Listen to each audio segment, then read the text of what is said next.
अस्सलाम वालेकुम, मैं हूं नूरुल आरफीन सिद्दीकी और आप देख रहे हैं आरफीन नामा। पाकिस्तान में कोई काम की बात कर रहा है, कोई तुक का काम कर रहा है जो आप मुझसे एक्सपेक्ट किए बैठे हैं कि मैंने वही काम करना है।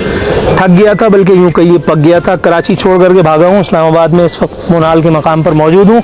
कोई काम की बात नहीं होगी, सिर्फ ऑल फॉल हरकतें होंगी। यहाँ मैं बुढ़िया के बाल भी खाऊँगा, बचपन की कुछ यादें भी ताज़ा करेंगे, पान भी खाऊँगा और थोड़ी सी तफरीबाजी करेंगे। 10-15 मिनट की अच्छी सी हल्की सी एपिसोड करेंगे। इसमें जगजीत सिंह की कुछ गज़लें सुनवाऊँगा, कुछ अच्छी शेर व शायरी आपके साथ शेयर करूँगा। चांद नवाब को अगर आप पसंद कर सकते हैं ये सब हरकतों में, तो मैंने क्या बिगाड़ा है भाई।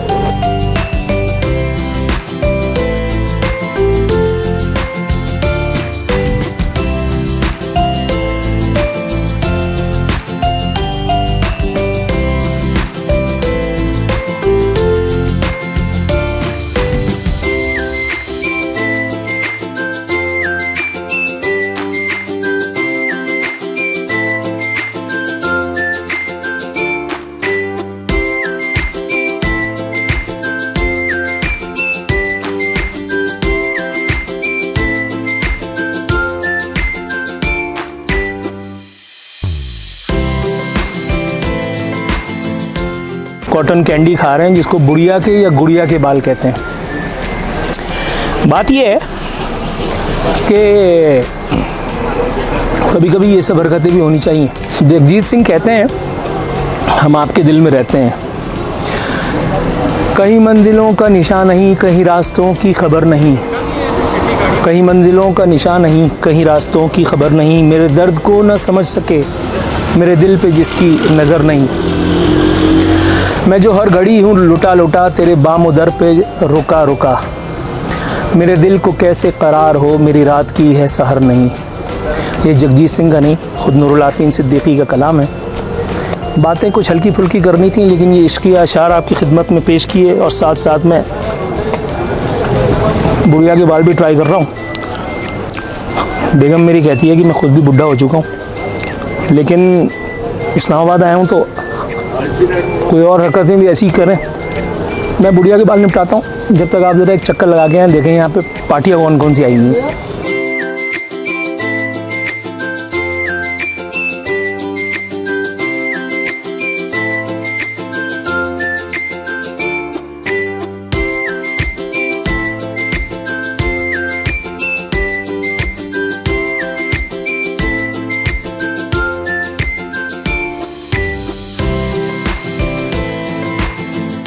तुझसे नाराज नहीं, जिंदगी हैरान हूँ यार। बात ये, मैंने कहा था एपिसोड के शुरू में वार्न कर दिया था कि कोई काम की बात नहीं होगी।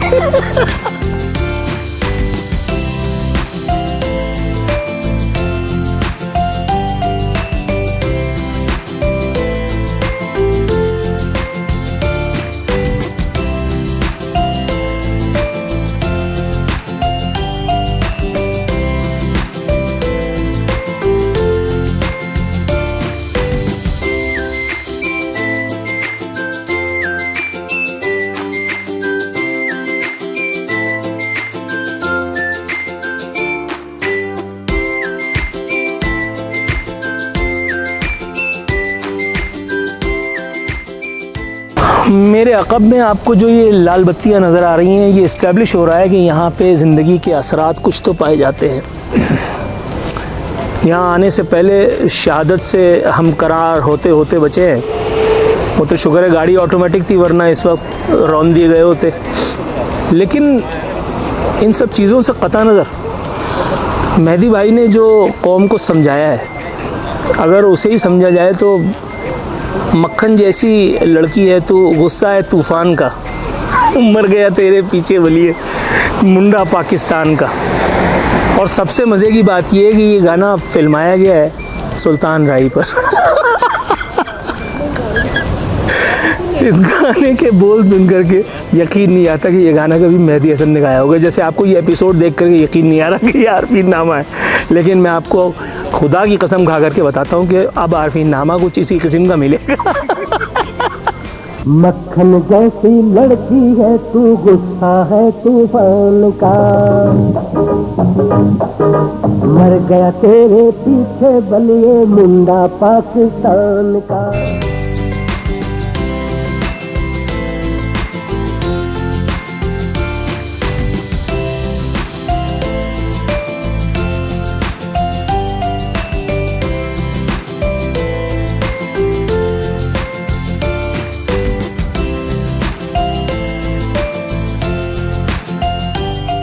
अहले दिल और भी हैं, अहले जफ़ा और भी हैं, एक हम ही नहीं, दुनिया से खफा और भी हैं। भाई खफा हो गए थे, लेकिन उन्होंने जिस मोहब्बत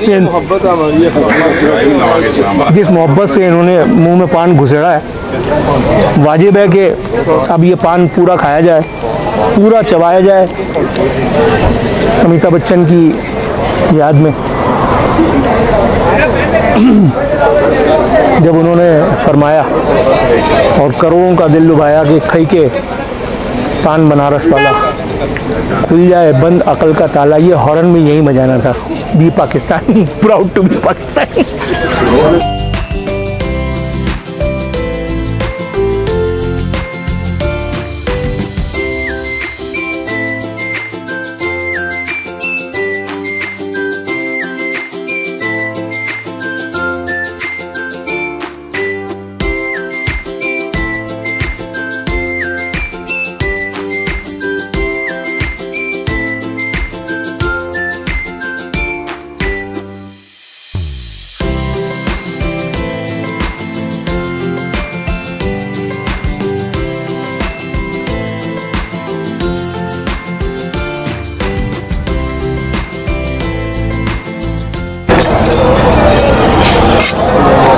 DDLJ में शाहरुख खान कहता है दिस वन, वो कहता है वेरी गुड। इतने में काजोल आती है और शाहरुख खान फिर वो उसको फेंक देता है। इसी तरह से मैं यहाँ पे आकर के देख रहा हूँ ये सब चीज़ें। ये देखें आप, मुसलमान मुजाहिदों की निशानियाँ हैं मेरे ख्याल ये। क्या खूबसूरत चीज़ है माशाल्लाह। और मुसलमान उतने ही इन सब चीज़ों से दूर हो चुके हैं। अब सुल्तान सलाउद्दीन अय्यूबी यहाँ पैदा नहीं होता, अब यहाँ सिर्फ शाहरुख खान ही नज़र आते हैं। ये देख रहे हैं, ओ गॉड, ओ गॉड, ये तो सब निकाल लेगा भाई। लगता है ये तातारियों की आखिरी निशानी है। और इस पर आप ये देखें कितना खूबसूरत ये वो होगा था काम। Good God.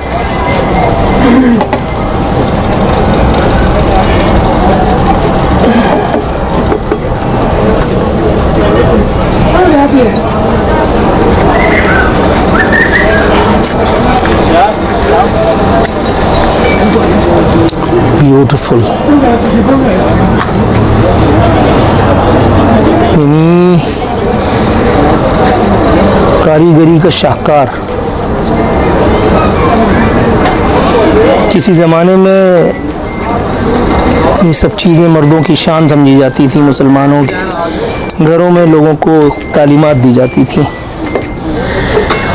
हाय हाय, लेकिन अब वो दौर कहाँ। अब वो नेरंगी सियासत जिसमें उलझ करके हम यहाँ तक पहुँच गए हैं, मुनाल तक।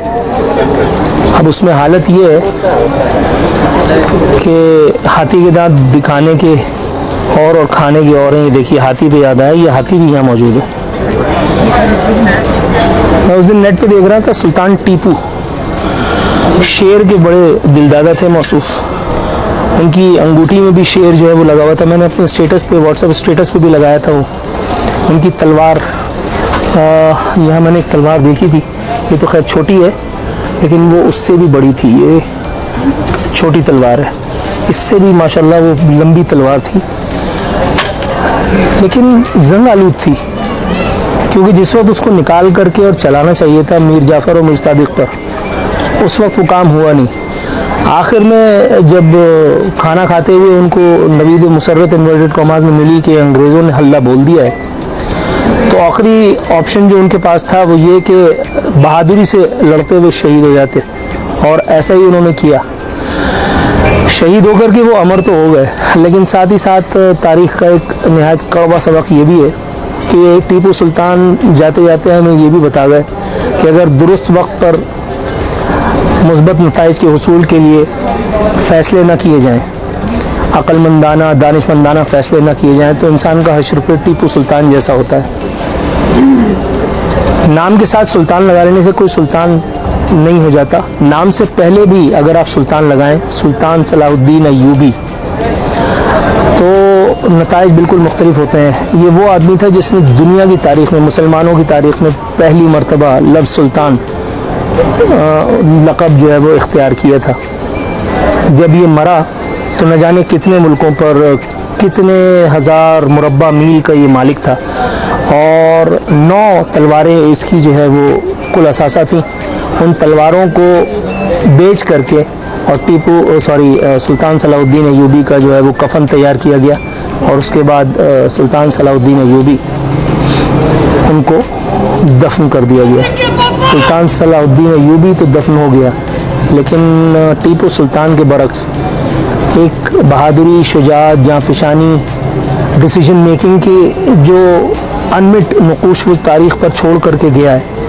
आज इतने हज़ार साल या इतने 100 साल गुजर जाने के बाद मैं मुनाल के इस रेस्टोरेंट में यहाँ खड़ा होकर के इस एक पुरफ़िज़ा मकाम पर जहाँ मैं सुकून की तलाश में आया हूँ, आज इन तलवारों को देख करके, इन खंजरों को देख करके मुझे टीपू सुल्तान और सुल्तान सलाहुद्दीन अय्यूबी की याद आई है।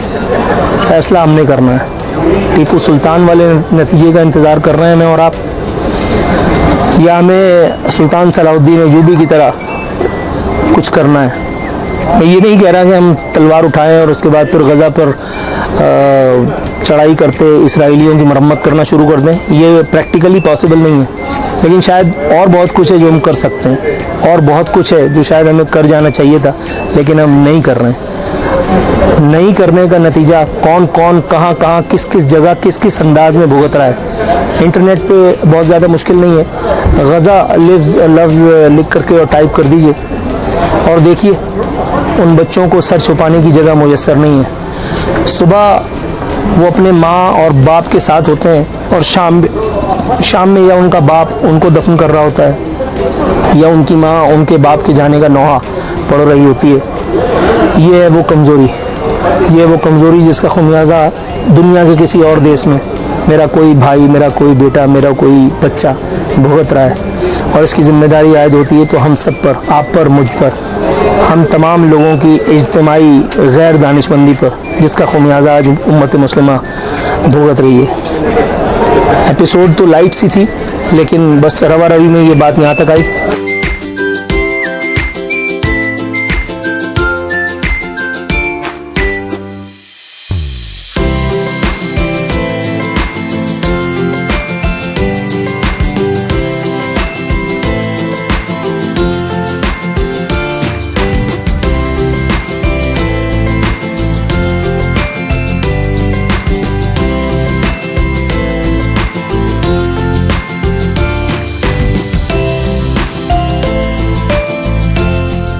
साहब इस वक्त अपने बच्चों के लिए कुछ ख़रीदारी कर रहे हैं।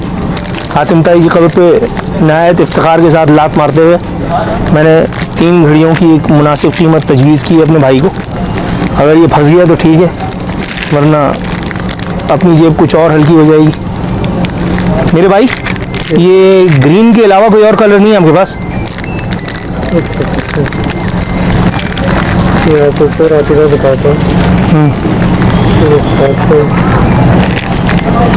साहबजादगान जो हैं वो बहुत ज़्यादा डिमांडिंग है। लड़कियों की तो काफ़ी सारी चीज़ें हैं, लेकिन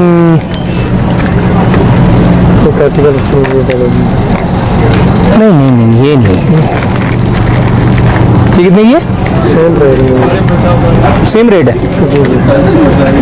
फिर एक काम करो, ये दे दो, ठीक है? इसका टाइम सेट कर देना। फाइनली बड़ी मन्नतों मुरादों के बाद जी 3 घड़ियां हमने ले ली हैं। अब देखते हैं, इनको फंसाते हैं। भाईजान, रेट वही है ना जो मैंने बताया? नहीं कर यार, गरीब आदमी समझ करके लुट जा भाई, थोड़ा सा। नहीं लुटेगा, लूट के रहेगा। पंकज उदास का भी यही अलमिया था, गमे ज़िंदगी से पीछा छुड़ाना चाह रहा था, लोगों से मशवरे मांग रहा था कि कहाँ जाऊँ। मैं भी इसी तलाश में मुनाल रेस्टोरेंट तक तो आ गया, इस्लामाबाद तक आ गया। इस्लामाबाद की इन पहाड़ियों में आकर के थोड़ा सा चेंज ओवर करने की कोशिश की है, आरफीन नामा को उस एक फ्लेवर से बाहर निकालने की कोशिश की है, एक नया रंग देने की कोशिश की है, हल्की फुल्की निस्बतन गुफ्तगू की है ताकि मुंह का मज़ा जो इतना ख़राब हो गया था उसको थोड़ा सा नॉर्मलाइज़ किया जाए। कोशिश करेंगे कि इंशाअल्लाह ताला इसी तरह की फ्लेवर्स दे करके और आपको एंटरटेन करें। इंफॉर्मेटिव वीडियोस, इवैल्यूएशन वीडियोस, सियासी पॉलिटिकल वीडियोस वो सारी अपनी तौर पे चलती रहेंगी, लेकिन ये एक जो कोशिश थी बस इल्तिमास ये है कि इसको सराहिएगा ज़रूर, तनकीद कीजिए, तनकीद बराए इस्लाह हो तो खुशी होगी। इंशाअल्लाह ताला अगले एपिसोड में फिर मुलाकात होती है। फ़ी अमान अल्लाह।